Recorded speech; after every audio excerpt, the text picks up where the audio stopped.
Hello दोस्तों, आप सभी का मेरे यूट्यूब चैनल में स्वागत है। आज मैं स्टोरी लेकर आया हूँ जो आपके दिल को छूकर ज़रूर निकलेगी। तो आपका ज़्यादा वक्त न लेते हुए मैं इस कहानी को शुरू करता हूँ। आनंद एक कॉलेज में छात्र था। उसने एक डीलर के शुरू में एक सुंदर स्पोर्ट्स कार देखी थी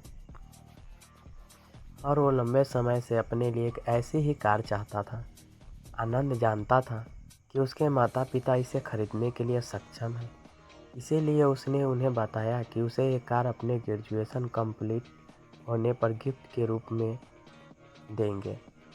देखते ही देखते वो दिन भी आ गया और पिता ने जेम्स को अपने निजी कार्यालय में बुलाया। उन्होंने उससे कहा कि मुझे तुम्हारे जैसे अच्छे बेटे पर बहुत गर्व है। उन्होंने उसे बताया कि वह उससे कितना प्यार करता है और उसे एक प्यारा रैपर से लिपटा हुआ उपहार दिया।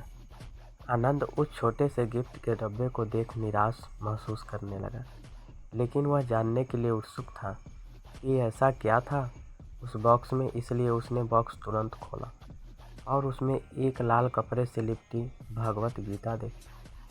आप इतने अमीर हैं और आप मुझे केवल एक गीता दे रहे हैं? काफ़ी गुस्से से अपने पिता पर वो चिल्लाया और अपनी नाराज़गी और गुस्से के वश में आकर अंध-बंध न आओ देखा न ताओ तुरंत घर छोड़ दिया। काफ़ी साल बीत गए। आनंद अब एक सफल व्यवसायी बन गया था। वह अपने जीवन में खुश था। उसकी शादी हो चुकी थी और उसके 2 बच्चे थे। उनका परिवार एक सुंदर घर में रहता था, लेकिन उसके पिता के साथ टूटे रिश्तों के कारण उसकी आत्मा अभी भी आहत थी। आनंद अपने पिता का घर छोड़ने के बाद कभी उनसे नहीं मिला था। आनंद को उस दिन के बाद अपने पिता को न मिलने का हमेशा रहने लगा, क्योंकि एक दिन उसे एक पत्र मिला जिसमें उसके पिता के निधन की खबर थी और साथ ही ये बताया गया था कि उन्होंने अपने जीवन भर की पूंजी वसीयतनामा के अनुसार अब आनंद के नाम कर गए थे। अपने पिता की सारी संपत्ति विरासत में मिली।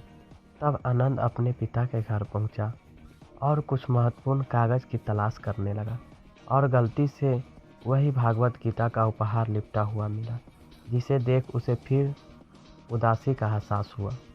उस गीता को उसने अच्छे से देखा तो उस पर अपने पिता की हैंड राइटिंग में कुछ लिखा पाया।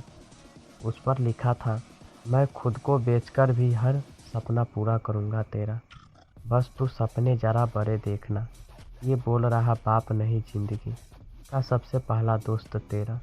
ये कविता पढ़ी ही थी कि अचानक उस किताब से एक चाबी गिरी, जिसके ऊपर लगे टैग पर उसके ग्रेजुएट होने की तारीख के साथ कंग्रेचुलेसन और आई लव यू लिखा हुआ था। आनंद के सर के ऊपर से उसके पिता का साया तो पहले ही उठ चुका था और आज उसकी ज़िंदगी की सबसे बड़ी गलती के बारे में जानकर उसके पैरों के नीचे से ज़मीन भी खिसक गई। इस दिन आनंद की आंखें और रूह दोनों पछतावे के आंसू रोए।